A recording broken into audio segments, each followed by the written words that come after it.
All right. First problem है calculate the molecular mass of H2O, CO2 and CH4. ये NCERT की first problem है mole concept में जो एंड में दे रखी है चैप्टर 1। तो मॉलिक्यूलर मास क्या हो जाएगा H2O के केस में 2 into atomic mass of hydrogen plus 1 into atomic mass oxygen. और जब आप इनकी वैल्यूज सब्स्टिट्यूट करेंगे तो ये हो जाएगा एटोमिक मास हाइड्रोजन आप एनसीईआरटी से देखें 1.0079 है plus atomic mass of oxygen 16.00 है।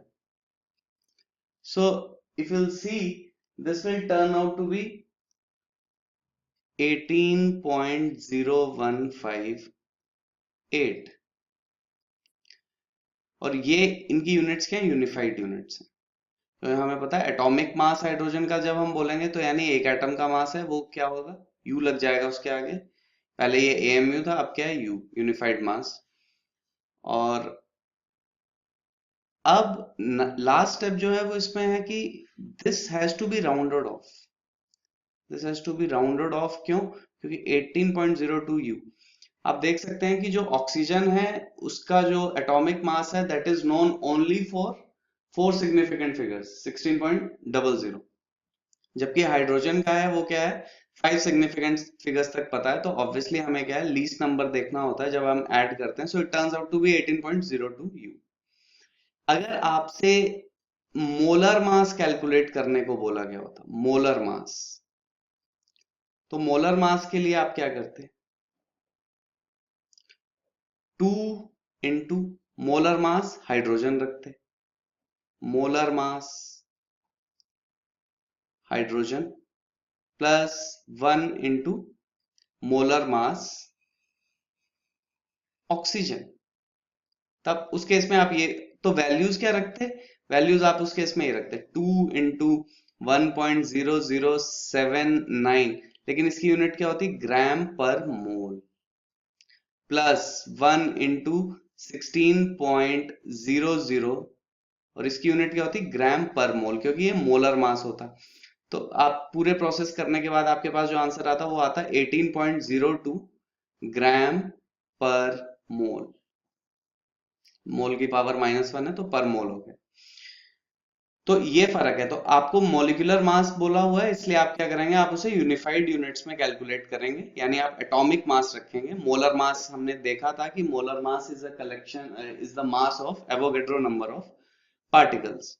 ऑलराइट, सेकंड हमारे पास है CO2। इसके लिए हम सिर्फ मॉलिक्यूलर मास ही निकालेंगे। CO2 के लिए मॉलिक्यूलर मास निकालने के लिए क्या करेंगे, 1 into atomic mass carbon, atomic mass carbon plus 2 into atomic mass oxygen. Clear है भाई?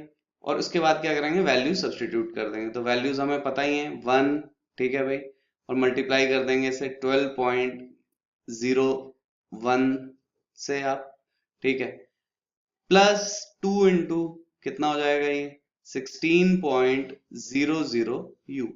सो this turns out to be, जब आप कैलकुलेट करेंगे, it turns out to be 44.01 unified units.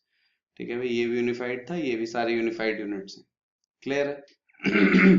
अगर इसमें भी अगर आप मोलर मास कैलकुलेट करना होता तो क्या करते, अब मोलर मास की वैल्यू रखते, यानी ग्राम पर मोल में रखते।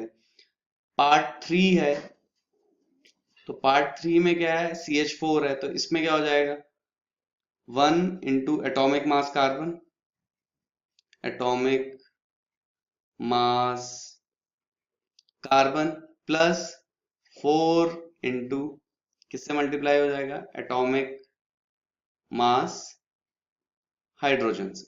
ऑलराइट, ठीक है भाई। तो अब आपको क्या करना है, एटॉमिक मास कार्बन की वैल्यू रखनी है और हाइड्रोजन की आपको क्या करना है, वैल्यू यहाँ पे सब्स्टिट्यूट कर देनी है। So again if you substitute it will be 12.01, ठीक है भाई, 12.011 आप सब्स्टिट्यूट कर दें यहाँ पे, plus 4 into atomic mass of hydrogen 1.0079। Alright, so after you have gone through this, तो राउंडिंग ऑफ के बाद आपका जो आंसर है it will turn out to be 16.043 U। ठीक है भाई, कितना आ जाएगा 16.043 U।